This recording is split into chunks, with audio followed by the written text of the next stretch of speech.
Hello bachcho, let's read the question. The question says which of the following has more unpaired d electrons? Option A Zn plus, option B Fe2 plus, option C Ni plus, option D Cu plus. First of all, let us check the key concept of the question.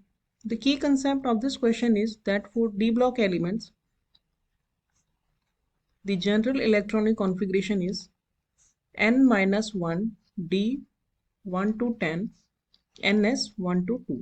तो जो electrons fill होते हैं D block elements में वो n-1 में यानी penultimate shell में fill होते हैं। और क्योंकि आउटर मोस्ट शेल ये होती है,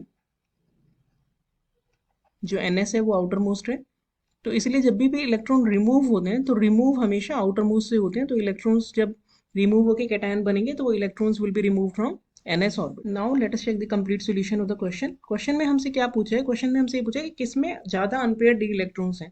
तो हमें उसके लिए इलेक्ट्रॉनिक कॉन्फ़िगरेशन पता होना चाहिए, और जब वो कैटायन बना रहा है तो उस पर उसका इलेक्ट्रॉनिक कॉन्फ़िगरेशन कितना है, डी में कितने इलेक्ट्रॉन्स हैं, उसके बेसिस पे हम बता सकते हैं कि कितने अनपेयर्ड हैं।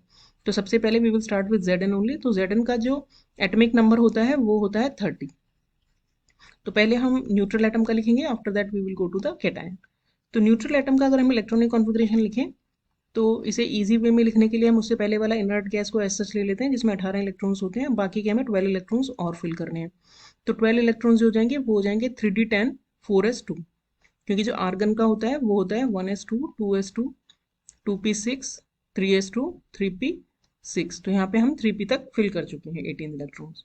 उसके बाद 3d10 4s2 हो जाएगा। तो ये हो गया हमारा electronic configuration of Zn in neutral state. तो अब Zn से जब कैटायन बनेगा तो जो एक इलेक्ट्रॉन निकलेगा वो निकलेगा 4s से।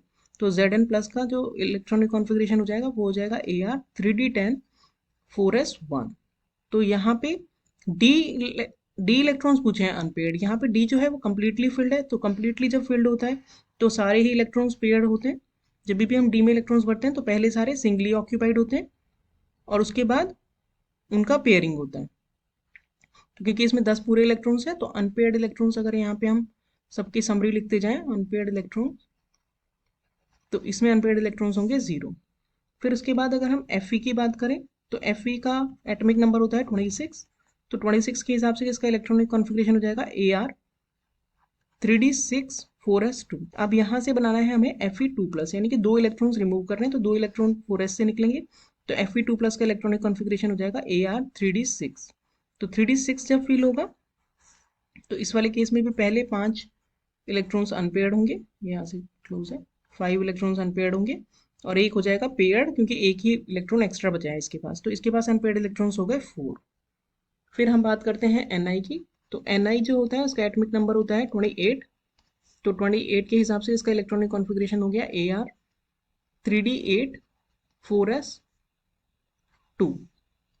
अब अगर हम इसका Ni प्लस की बात करें तो Ni प्लस में हो जाएगा एक इलेक्ट्रॉन निकलेगा 4s से, तो ये हो जाएगा 3d8 4s1। तो 8 डी इलेक्ट्रॉन्स अगर हम देखेंगे तो वो होंगे इस तरह से, 5 पहले सिंगली ऑक्यूपाइड और 3 फिर हो जाएंगे पेयर्ड क्योंकि 3 और इलेक्ट्रॉन बचे। तो अनपेयर्ड इलेक्ट्रॉन्स रह गए 2, तो अनपेयर्ड इलेक्ट्रॉन्स हो गए 2।